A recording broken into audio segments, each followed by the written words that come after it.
انت داخل كليه صيدله او انت اصلا في صيدله بس مش عارف الطريقه المثاليه اللي تقدر تذاكر بيها، فالفيديو ده ليك مخصوص. مبدئيا كده لو عايز تجيب امتياز في اي ماده فانت لازم يكون ليك مصدر بتسمع منه المحاضره وانت بتذاكر.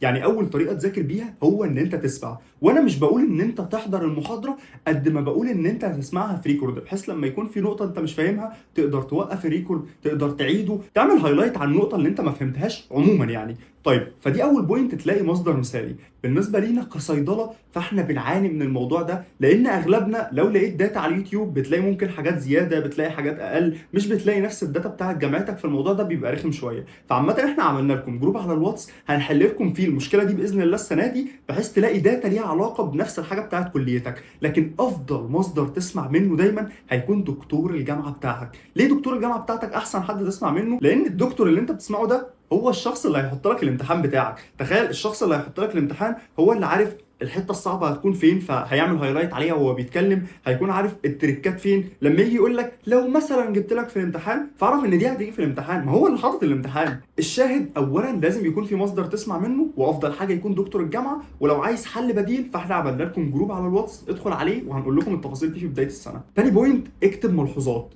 مش هنا تكتب ملحوظات تكتب لمجرد ان انت تكتب، لا، في جمله معينه وانت بتذاكر انت ما كنتش عارف تترجمها، اكتب الترجمه بتاعتها. في جمله تانية انت ما كنتش فاهمها او كنت فاهمها غلط، لكن لما سمعت الريكورد بتاع الدكتور انت فهمتها بطريقه تانية.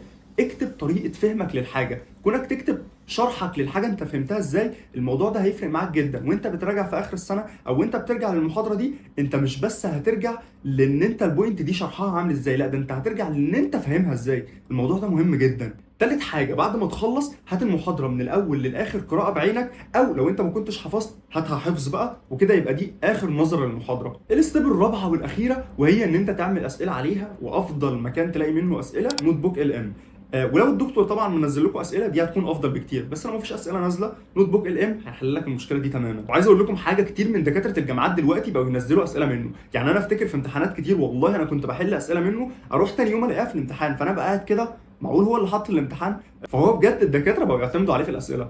الحاجه الاخيره بقى، ما تراجعش. متخيل ان انا بقول لك ما تراجعش؟ مش بقول لك ما تراجعش الامتحان، لا، ما تراجعش عامه المحاضره اللي انت ذاكرتها. طالما المحاضره انت ذاكرتها ومرت بالاربع مراحل دول، ما تراجعهاش، والافضل ذاكر حاجه جديده وافضل ماشي بالسيناريو ده. طب امتى راجع؟ راجع لو عليك كويز، راجع لو عليك ميد، راجع لو عليك فاينل، في الفترات دي ابدا راجع. لكن ما تضيعش وقتك في ان انت تراجع وانت في حاجات جديده اصلا لسه ما ذاكرتهاش. ثبتها قاعده في حياتك، من سواء كنت في ابتدائي، اعدادي، ثانوي، دخلت الجامعه بالذات، دي اكتر فتره لازم تعمل فيها كده. البوينت دي بتبقى فارقه جدا. واخيرا بقى، لو انت داخل كليه طبيه وبالذات صيدله ومحتاج داتا تكون تعرفك المواد اللي هتقابلك في اول سنه، تمتص لك الصدمه اللي هتكون في البدايه، كمان تديك نصايح تمشي ازاي وتتعامل ازاي مع كل ماده، فاحنا عملنا لكم كورس تاهيلي للكليات الطبيه. فلو انت طالب في كليه طبيه تقدر تنضم معانا، وهو ده رقم التواصل تقدروا تكلمونا عليه. اخر حاجه احب اقولها لك كدكتور صيدلي، دمتم في رعايه الله.